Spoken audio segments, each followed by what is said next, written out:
Shalom, jumpa lagi dengan saya hamba Tuhan Iflin Tahoba. Kali ini saya akan membawa materi tentang rahasia kerajaan damai 1000 tahun. Seperti biasa, biarlah firman-Nya yang menjawab, sebab semua sudah ada dan sudah tertulis di dalam Alkitab. Kita hanya meminta hikmat dan pewahyuan Tuhan untuk memahami semuanya. Kapan kerajaan 1000 tahun dimulai? Kerajaan 1000 tahun dimulai pada saat sangkak Allah ketujuh berbunyi, yaitu pemerintahan dunia ini dipegang oleh Tuhan Yesus, yaitu terjadi pada zaman baru. Pemerintahan dan kerajaan 1000 tahun dimulai dari Sion, yaitu padang gurun tempat perempuan di dalam Wahyu 12 mengungsi. Sebab di padang gurun melambangkan bait Allah atau surga lantai dasar yang ada di bumi. Di manakah Sion? Sion berada di padang gurun yang adalah tempat kediaman Tuhan.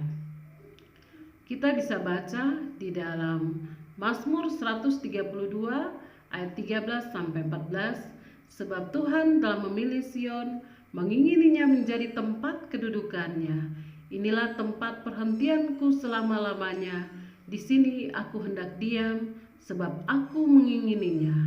Sakaria 2 ayat 10, bersorak-sorailah dan bersukacitalah hai putri Sion, sebab sesungguhnya aku datang dan diam di tengah-tengahmu. Demikianlah firman Tuhan. Ayat tersebut menulis dengan jelas bahwa Tuhan telah memilih Sion sebagai tempat kediamannya, sebagai tempat perhentiannya di akhir zaman, dan adalah untuk selama-lamanya Tuhan berdiam di Sion. Di manakah tempat kediaman Tuhan? Tempat kediaman Tuhan ada di Firdaus. Kita bisa baca dalam Lukas 23 ayat 43. Kata Yesus kepadanya, aku berkata kepadamu, sesungguhnya hari ini juga engkau akan ada bersama-sama dengan aku di dalam Firdaus. Di manakah Firdaus? Di Firdaus ada pohon kehidupan. Pohon kehidupan ada di atas langit Eden. Kita bisa baca dalam Wahyu 2 ayat 7b, barang siapa menang, dia akan kuberi makan dari pohon kehidupan yang ada di taman Firdaus Allah. Kejadian 3 ayat 24, ia menghalau manusia itu, dan di sebelah timur taman Eden ditempatkan nyala beberapa kerub dengan pedang yang menyala-nyala dan menyambar-nyambar untuk menjaga jalan ke pohon kehidupan. Pohon kehidupan ada di atas Eden dan di atasnya adalah Firdaus. Di manakah Firdaus? Dengan demikian, satu, lantai dasar sama dengan Eden. Langit Eden sama dengan tempat kerup-kerup atau takhta kemuliaan. Lantai 3 adalah Firdaus, dan sorga berada di timur Eden. Lantai 3 Firdaus ini ada tertulis di dalam Kisah Para Rasul. Di manakah Sion, tempat kediaman Tuhan? Sion berada di timur Eden. Di Sion ada takhta kemuliaan Tuhan, dan dari Sion terbit terang kemuliaan Tuhan yang bersumber dari takhta Tuhan di atas kerubim. Sion adalah bangsa pertama yang melihat terang kemuliaan Tuhan ketika Tuhan menampakkan diri kepada Sion. Terang kemuliaan Tuhan itu bisa dilihat dari sinarnya, dan sinarnya itu akan dilihat oleh bangsa pertama, yaitu bangsa Sion. Mengapa Sion sebagai pusat kerajaan damai? 1. Di Sion ada takhta kemuliaan. 2. Di Sion ada bait Allah atau Betel yang awal dan yang akhir. 3. Di Sion ada rumah Allah Yakub. 4. Di Sion ada gunung Tuhan. 5. Tempat berkumpulnya bangsa-bangsa Yakub. Dan 6 adalah di Sion ada Tuhan Allah Israel yang bertakhta di atas kerubim. Apakah Sion berada di Yerusalem, Israel? Jawabannya, Sion tidak berada di Israel. Yohanes 14 ayat 3 sampai 4, Dan apabila aku telah pergi ke situ dan telah menyediakan tempat bagimu, aku akan datang kembali dan membawa kamu ke tempatku, supaya di tempat di mana aku berada, kamu pun berada, dan di mana aku pergi, kamu tahu jalan ke situ. Yeremia 50 ayat 4-5. Pada waktu itu, pada masa itu, demikianlah firman Tuhan, orang Israel akan datang bersama-sama dengan orang Yehuda. Mereka akan berjalan sambil menangis dan mencari Tuhan Allah mereka. Mereka menanyakan jalan ke Sion, ke sanalah mereka terarah. Marilah kita menggabungkan diri pada Tuhan dan bergabung dalam suatu perjanjian kekal yang tidak dapat dibinasakan. Ayat ini menulis bahwa Sion tidak ada di Israel dan Yehuda, sehingga mereka harus mencari Sion dengan air mata. Sion tidak berada di Israel. Kita bisa baca dalam Yehezkel 43 ayat 7a-8a. Dan ia berfirman kepadaku, hai anak manusia, inilah tempat tahtaku dan inilah tempat tapak kakiku. Disinilah aku akan diam di tengah-tengah orang Israel untuk selama-lamanya. Juga tidak dengan meletakkan ambang pintu mereka dekat ambang pintuku, atau mendirikan tiang-tiang pintu mereka dekat tiang-tiang pintuku, sehingga hanya dinding yang memisahkan aku dari mereka. Saudara-saudaraku, Sion dan Israel dengan demikian pelataran dalam Tuhan sudah memisahkan ambang pintunya, dan pelataran luar adalah Yerusalem, Israel. Dan di akhir zaman Tuhan telah memisahkan sangat jauh, sejauh timur dari barat. Siapakah raja di Sion? Yaitu Mesias, Tuhan Yesus bersama-sama dengan seluruh pasukan surga, termasuk pengikutnya yang ditebus, yaitu 144.000. Wahyu 12 ayat 5, maka ia melahirkan seorang anak laki-laki yang akan mengembalakan semua bangsa dengan gada besi. Tiba-tiba anak itu dirampas dan dibawa lari kepada Allah dan ke tahtanya. Anak laki-laki Sion dirampas sebagai korban sulung dan diberikan tahta. Mereka akan memerintah seperti Yesus memerintah. Wahyu 2 ayat 26-28. Dan barang siapa menang dan melakukan pekerjaanku sampai kesudahannya, kepadanya akan kukaruniakan kuasa atas bangsa-bangsa, dan ia akan memerintah mereka dengan tongkat besi. Mereka akan dirembukan seperti tembikar tukang priuk, sama seperti yang kuterima dari Bapakku, dan kepadanya akan dikaruniakan bintang timur. Ayat ini dan kekuasaannya diberikan kepada 144.000 hamba Tuhan yang ditebus dan dimeteraikan menjadi milik Tuhan. Bagaimana wujud Raja Mesias di Sion? Wujud Mesias dalam kerajaan damai adalah Raja kemuliaan yang duduk di atas takhta kerubim di Gunung Sion. Mesias tidak datang sebagai manusia lagi, tetapi sebagai Raja kemuliaan. Kita bisa baca dalam Mazmur 24 ayat 3, 7-10 tentang kedatangan Raja dalam bait Allah, Raja kemuliaan. Siapakah yang boleh naik ke atas gunung Tuhan? Siapakah yang boleh berdiri di tempatnya yang kudus? Angkatlah kepalamu, hai pintu-pintu gerbang, dan terangkatlah kamu, hai pintu-pintu yang berabad-abad, supaya masuk Raja kemuliaan. Siapakah itu Raja kemuliaan? Tuhan jaya dan perkasa, Tuhan perkasa dalam peperangan. Angkatlah kepalamu, hai pintu-pintu gerbang, dan terangkatlah kamu, hai pintu-pintu yang berabad-abad, supaya masuk Raja kemuliaan. Siapakah dia itu Raja kemuliaan? Tuhan semesta alam, dialah Raja kemuliaan. Kita bisa baca dalam Mazmur 102 ayat 15-16. Maka bangsa-bangsa menjadi takut akan nama Tuhan, dan semua raja bumi akan kemuliaanmu. Bila Tuhan sudah membangun Sion, sudah menampakkan diri dalam kemuliaannya.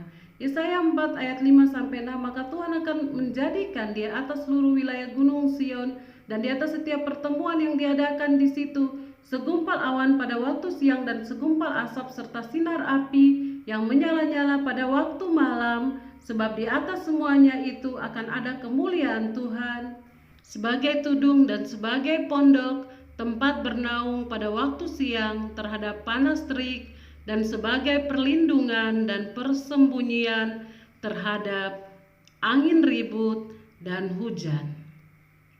Jadi wujud Raja Kemuliaan adalah, atau Raja Mesias adalah Raja Kemuliaan. Kita bisa baca dalam Tawarik 13 ayat 6b, untuk mengangkut dari sana tabut Allah yang disebut dengan nama Tuhan yang bertakhta di atas kerubim. Yesaya 37 ayat 16, ya Tuhan semesta alam, Allah Israel yang bertakhta di atas kerubim, hanya Engkau sendirilah Allah segala kerajaan di bumi, Engkaulah yang menjadikan langit dan bumi. Yehezkiel 1 ayat 1 sampai 8, Nabi melihat kemuliaan Allah. Kita bisa baca dalam Yehezkiel 1 ayat 28, seperti busur pelangi yang terlihat pada musim hujan di awan-awan, demikianlah kelihatan sinar yang mengelilinginya. Begitulah kelihatan gambar kemuliaan Tuhan. Tatkala aku melihatnya, aku sembah sujud, lalu kudengar suara Dia yang berfirman. Gambaran takhta kemuliaan kita bisa baca dalam Yehezkiel 1. Dengan demikian Raja Kemuliaan akan datang ke Sion dan bertakhta di atas gunung Tuhan dalam wujud takhta kemuliaan di kota Sion. Disaksikan dengan mata kepala sendiri oleh 144.000 hamba Tuhan yang ditebus. Yesaya 52 ayat 8, dengarlah suara orang-orang yang mengawal Engkau, mereka bersama-sama bersorak-sorai, sebab dengan mata kepala sendiri mereka melihat bagaimana Tuhan kembali ke Sion. Kapan Raja Kemuliaan datang ke kota Sion? Saat Yerusalem baru di Sion sudah dikuduskan, yaitu pada tanggal 1 Desember 2029.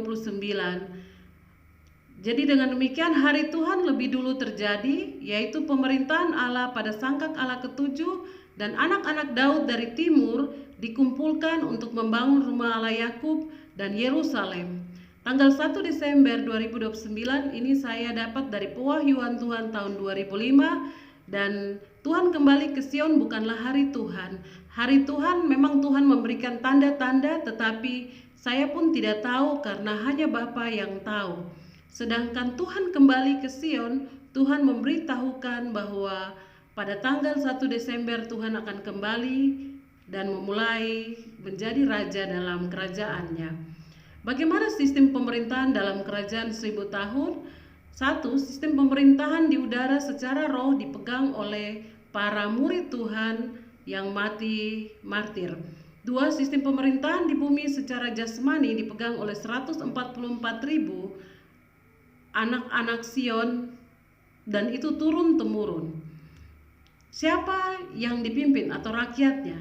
Yaitu mereka yang masih hidup saat hari Tuhan dan diubahkan dalam tubuh yang tidak dapat binasa, anak-anak Allah yang diberikan kerajaan Allah, dan ketiga mereka yang mempunyai nama dalam kitab kehidupan milik anak domba Allah. Kapan Tuhan menjadi raja atas seluruh dunia? Kita bisa baca dalam Zakaria 9 ayat 10, Ia akan melengkapkan kereta-kereta dari Efraim dan kuda-kuda dari Yerusalem, busur perang akan dilenyapkan, dan Dia akan memberitakan damai kepada bangsa-bangsa. Wilayah kekuasaannya akan terbentang dari laut sampai ke laut, dan dari sungai Efrat sampai ke ujung-ujung bumi. 1 masa, 2 masa, setengah masa, bumi penuh kemuliaannya. Jadi ada target Tuhan bahwa 250 tahun kerajaan damai dimulai di bumi, dan semuanya adalah bangsa-bangsa kudus. Kita bisa lihat gambar ini, gambar warna kuning itu adalah zaman baru. Di dalam zaman baru itu ada yang merah, itu adalah masa penghakiman. Kita tahu bahwa zaman baru titik nolnya adalah pada sangkak Allah ketujuh, dan pada kebangkitan pertama, pada kitab-kitab terbuka, dan kemudian kita akan masuk zaman baru. Tetapi di dalam zaman baru ada zaman penghakiman, zaman penghukuman, di mana orang-orang fasik akan dibinasakan dan tidak ada lagi di bumi. Kemudian bangsa-bangsa fasik pun akan dibinasakan, sehingga 250 tahun kemudian akan tinggal bangsa-bangsa kudus dan orang-orang kudus milik Tuhan.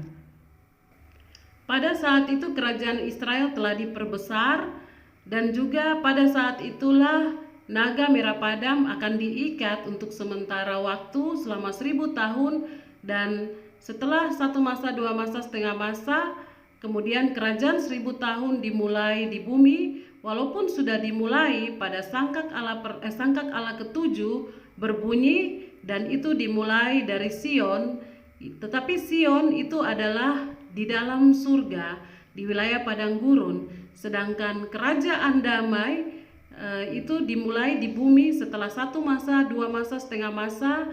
Tuhan menghabiskan orang-orang fasik dan bangsa-bangsa fasik sehingga bumi penuh kemuliaan, karena kemuliaannya akan semakin tinggi mengatasi langit, dan disitulah pemerintahan bangsa yang kudus dan orang-orang kudus dimulai di bumi.